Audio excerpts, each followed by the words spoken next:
SSC CGL 2022 try to cut off all four shift normalization, section wise normalization in all the sections और लो cut off of means. ठीक है, इसके बारे में बात करने वाले हैं। ठीक है, तो अगर आप चैनल पर नए आए हो प्लीज़ चैनल को सब्सक्राइब कर लेना और बेल आइकन को प्रेस कर लेना, जिससे ही मेरी वीडियो आए तो आपके पास नोटिफिकेशन पहुंच जाए। और दूसरी बात यह है कि किसी को पर्सनली कनेक्ट करना है, कुछ बात करनी है, तो मैं मिल जाऊंगा आपको इंस्टाग्राम पे, तो आप वहाँ पे जाके LKTG सर्च करके वहाँ भी फॉलो या फिर मैसेज कर सकते हो। देखो यार, सबसे ज़्यादा बच्चों को ये डाउट आ रहा है कि भाई कौन सी शिफ्ट हार्ड थी। आपको पता है कि 4 दिन एग्ज़ाम चला है, 2 3 6 7। ठीक है, अब ये ढूंढने का काम बहुत ज़्यादा मुश्किल था, फिर भी मैंने मेहनत करी, मैंने खोजने की कोशिश करी कि भाई कौन सी शिफ्ट ज़्यादा हार्ड थी। अब एक्चुअली में है ये कि 2 तारीख को मेरा पेपर था, तो मैं अपनी शिफ्ट का तो प्रॉपर एनालिसिस ऑलरेडी दे चुका हूँ, मुझे पता भी है मेरी शिफ्ट का क्या लेवल था। बट जो बची हुई 3 शिफ्ट हैं, इसके बारे में मेरे को कोई आइडिया नहीं है, क्योंकि अभी आपको पता है कि आंसर की अभी आई नहीं है। ठीक है, तो इसका ऑप्शन एक यही था। मैंने बहुत सारी वीडियोस चेक करे बड़े बड़े क्रिएटर्स के। ठीक है, और वीडियो को देखने का मेरा मतलब नहीं था, वो एक सेकेंडरी ऑप्शन था। जो मेरा प्राइमरी और क्या बोलते हैं उसको, मोटिव जो था, मेरा प्राइमरी मोटिव वो था उनके कमेंट सेक्शन को रीड करना। ठीक है, मैंने सारे कमेंट सेक्शन रीड करे। ठीक है, अच्छे अच्छे वीडियोस देखे मैंने, अच्छे अच्छे क्रिएटर्स के वीडियोस देखे, जो एसएससी के रिगार्डिंग वीडियोस अपलोड करते हैं। और वहाँ मैंने एक चीज़ पाई शिफ्ट से रिलेटेड, की कौन सी शिफ्ट थी कौन सी हार्ड, वो मैं आपके साथ शेयर करने वाला हूँ। देखो यार, मैंने बहुत सारे कमेंट्स रीड करे, हर बच्चे को अपनी शिफ्ट हार्ड ही लग रही है। कोई बच्चा ये नहीं बोल रहा है कि मेरी शिफ्ट इजी थी और सामने वाले की शिफ्ट हार्ड थी। तो वो जो सारी मेहनत थी मेरी एक तरीके से व्यर्थ ही गई। ठीक है, तो बिना आंसर की के अभी ये कह पाना कि कौन सी शिफ्ट हार्ड थी कौन सी शिफ्ट इजी थी, ये बिल्कुल बेवकूफ़ी ही रहेगी। अगर आपके साथ ऐसा कोई बोल रहा है कि 6 तारीख की शिफ्ट हार्ड थी, 2 तारीख की शिफ्ट बहुत ज़्यादा इजी थी, तो वो आपको बेवकूफ़ी बना रहा है। हाँ, बट मैं एक चीज़ आपसे शॉर्ट शॉर्ट बोल सकता हूँ, वो ये कि 2 मार्च को जिनका एग्ज़ाम था, उनको नॉर्मलाइजेशन में फ़ायदा मिलना ही मिलना है, just because of new pattern, just because of first day first show, है ना। तो आपको पता ही है पैटर्न चेंज हुआ था, किसी को कोई आइडिया नहीं था। तो 2 तारीख वालों को फ़ायदा मिलता ही है, और ये ऑलमोस्ट आप हर एग्ज़ाम में देख सकते हो कि जब भी फर्स्ट डे कोई शिफ्ट होती है उसको फ़ायदा मिलता ही मिलता है। तो 2 मार्च वालों की तो मैं गारंटी ले सकता हूँ कि उनको फ़ायदा होना ही होना है। अब मैं ये इसलिए नहीं बोला क्योंकि मेरा इस दिन एग्ज़ाम था, ये मैं एसएससी के प्रीवियस पैटर्न को फॉलो करता हुआ आ रहा हूँ, तो उसी के बेसिस पे बोल रहा हूँ। बाकी मेरे को बाकी जो ये शिफ्टें थी 3 7 6 तारीख को कोई आइडिया नहीं है। मैंने बहुत रिसर्च करके देख लिया, बट कोई फ़ायदा नहीं हुआ। आंसर की आने का वेट करिए, तभी पता चल जाएगा। क्योंकि आपने यूट्यूब पे देखा होगा, बहुत सारे लोग नंबर ऑफ अटैम्प्ट्स के बेसिस पे बोल रहे हैं। कोई बोल रहा है कि 3 तारीख को 25 थे, 2 तारीख को मैथ्स में 26 थे, 6 तारीख को 24 ही हो पाए, और 7 तारीख को फिर 25 हो पाए। तो यहाँ एक क्वेश्चन कम हो पाया, वो भी ये एवरेज है। तो ये शिफ्ट हार्ड हो गई 6 तारीख की।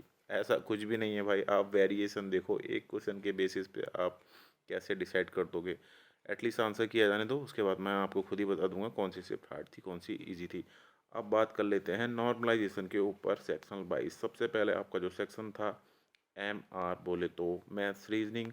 दूसरा सेक्शन जो था वो था आपका जीके और इंग्लिश। और तीसरा section and the most shocking section for the CGL mains 2022 was computer. ठीक है, जो कि गेम चेंजर साबित होगा इस बार अपने आप में। ठीक है, तो आप ये मान के चलो, पहले तो आपको एक आइडिया होना चाहिए कि मार्क्स कितने मिल सकते हैं नॉर्मलाइजेशन में किसी भी शिफ्ट में। तो आप मान के चलो 4 ही शिफ्टें थी। ठीक है, बहुत ज़्यादा शिफ्टें नहीं थी। और मैंने देखा है, एक शिफ्ट का तो मेरे को आइडिया है, बची हुई 3 शिफ्टों में मेरे कई जानने वालों लोगों का पेपर था, और भी मैंने बहुत सारे बच्चों के रिव्यूज़ लिए हैं। ठीक है, वो भी ऐसे बच्चे जो कि मेहनत कर रहे थे, आलतू फालतू कुछ नहीं जो मुँह उठा के दे आए।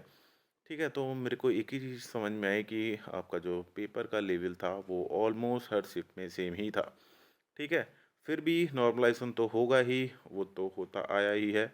तो मैं मान के चलता हूँ कि 10 से 15 मार्क्स तक एक शिफ्ट में ऊपर की बात कर रहा हूँ, नीचे तो नहीं होंगे। नीचे होंगे वो 3 से 4 मार्क्स हो सकते हैं। हार्ड टू हार्ड अगर हुए तो 5 मार्क्स भी हो सकते हैं, जैसे कि प्री में हुए थे मेरे दोस्त के 2 मार्क्स काट दिए गए थे, ठीक है।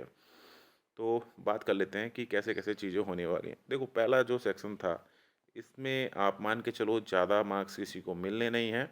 मैं यहाँ पे एक्चुअली मार्क्स मार्क्स डिस्कस नहीं करूँगा, मैं नंबर ऑफ़ क्वेश्चन डिस्कस करूँगा कि कौन से सेक्शन में कितने क्वेश्चंस का बच्चों को फ़ायदा हो सकता है। उस बेसिस पे आप 3 से उसकी गुणा कर लेना, तो आपको मार्क्स मिल जाएँगे, ठीक है।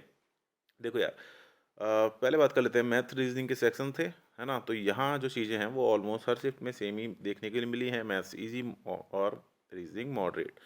तो यहाँ जो मुझे लगता है वो आपको ज़्यादा फ़ायदा देखने के चांसेस नहीं है। यहाँ 2 क्वेश्चंस ऊपर नीचे हो सकते हैं। इसका मतलब 6 आपके मार्क्स पहले सेक्शन में किसी बच्चे को मिल सकते हैं जिसकी भी शिफ्ट हार्ड होगी, और पहले दिन वालों को 6 की जगह 3 भी मिल सकते हैं, क्योंकि पहले दिन है तो एडवांटेज तो मिलेगा ही मिलेगा। बाकी 3 जो शिफ्ट बची हैं उसमें से कौन सी हार्ड है, उसके बेसिस पे आप डिसाइड कर लेना। तो मुझे लगता है कि 6 मार्क्स पहले वाले सेक्शन से बढ़ने के पूरे पूरे चांसेस हैं। सबसे ज़्यादा जो गलती होती हैं वो है सेक्शन 2 जीके और इंग्लिश। ये ऐसा एक सेक्शन है जिसमें हर बच्चे को लगता है कि उसको 45 में से 45 आते हैं इन इंग्लिश, और जीके में सबको लगता है कि भैया यही वाला आंसर होगा, इसी पे लगा दो, कम से कम 20 तो कर ही दो। इसी में सबसे ज़्यादा बच्चों के अटैम्प्ट हैं, और इसी वजह से गेस कर पाना बहुत ज़्यादा मुश्किल हो रहा है कौन सी शिफ्ट ईजी थी कौन सी हार्ड। तो सबसे ज़्यादा मार्क्स जो हैं वो आपके इसी सेक्शन में देखने के लिए मिल सकते हैं आपको। तो ये मान के चलो यहाँ पे 4 क्वेश्चन आपके बढ़ सकते हैं, और 4 से ज़्यादा भी बढ़ सकते हैं, ठीक है। तो 4 तियाँ 12 और 6 18, तो यही हो गए। मैंने आपसे बोला था कि 10 से 15, है ना? और ये ब्रैकेट आपका 20 भी टच कर सकता है, जो हार्डेस्ट शिफ्ट होगी। अभी जैसे 2 शिफ्टें बोली जा रही हैं, 3 मार्च और 6 मार्च। जो सबसे ज़्यादा हार्डेस्ट होगी उसमें 15 से ऊपर, मतलब 15 से 20 के बीच में भी हो सकता है। बाकी जो आपकी 2 तारीख वाली है उसकी मैं बात करूँ तो उसमें 10 से 15 मार्क्स आपके बढ़ सकते हैं, इसलिए मैं स्टार्टिंग में बताना आपको भूल गया था।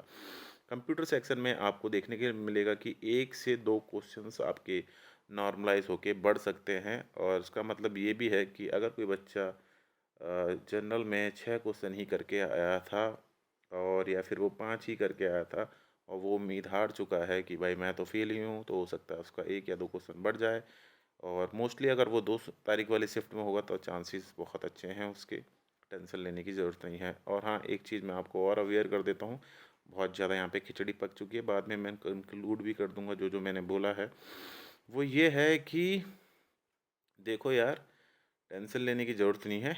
जो भी चीज़ें होंगी वो सब चीज़ें आपके फेवर में ही होंगी अगर आपने मेहनत करी है तो, ठीक है। तो इस वीडियो को कंक्लूड करते बस मैं यही बोलूँगा कि कट ऑफ आपको लो ही देखने के लिए मिलेगी, just because of typing and computer section, जो कि बहुत ज़्यादा बच्चों को परेशान करता हुआ दिखाई दिया है, ठीक है। नॉर्मलाइजेशन अब जो भी हो, जो मुझे लगता था वो मैंने बता दिया, क्योंकि प्री में भी 12 मार्क्स तक मैंने देखे हैं बच्चों के बड़े हैं। वहाँ कारण एक ये भी था कि वहाँ पे नंबर ऑफ़ शिफ्ट आपकी ज़्यादा थी, और वो आउट ऑफ 200 भी थे, और यहाँ ऑलमोस्ट आउट ऑफ जो स्कोर है आपका 400 है, 390 जो भी है, ठीक है। तो चीज़ें जिसके समझ में नहीं आए वो कमेंट कर सकता है, मुझे पता है थोड़ा सा कॉम्प्लिकेटेड हो गया ये वीडियो। तो आप ये मान के चलो, मैं कंक्लूड फिर से कर देता हूँ कि सबसे ज़्यादा जो मार्क्स आपके नॉर्मलाइजेशन बढ़ेंगे वो आपके जीके इंग्लिश वाले सेक्शन में है। उसके बाद जो आपके मार्क्स बढ़ेंगे वो आपके मैथ्स और रीजनिंग, उसके बाद आपका कंप्यूटर में। अगर आप कंप्यूटर में फेल हो तो आप पास भी हो सकते हो, और अगर आप पास हो बिल्कुल लाइन पे, और आपकी शिफ्ट थोड़ी सी भी ईजी थी, क्योंकि जो बाद वाले लोग थे उनको आइडिया हो ही चुका था, 6 और 7 तारीख वालों को 2 दिन मिल गए थे ऑलमोस्ट।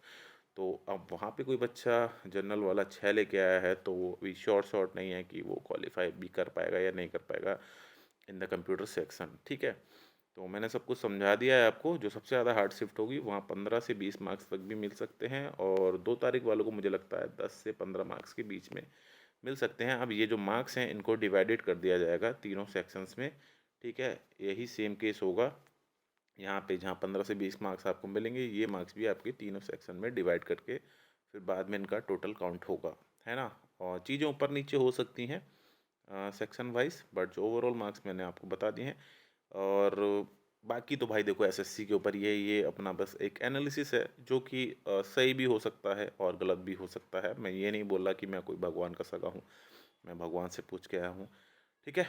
ताकि आप कट ऑफ की टेंशन ना लो, वो मैं वीडियो बना चुका हूँ। कट ऑफ आपका लो ही रहेगा अगर आप रॉ स्कोर करते हो 260 के अराउंड फॉर अनरिजर्व कैटेगरी, तो आपके हायर चांसेस हैं कि आप इस बार एक सीट ले जाओगे, है ना। तो टेंशन लेने की बात नहीं है। और बस वीडियो को ख़त्म करते हुए बस मैं एंड में इतना ही बोले जाऊँगा कि चैनल पे नया आए हो तो चैनल को सब्सक्राइब करके बेल आइकन प्रेस कर देना। बाकी मैं मिलता हूँ आपसे अगले वीडियो में, तब तक के लिए वंदे मातरम, जय हिंद और धन्यवाद।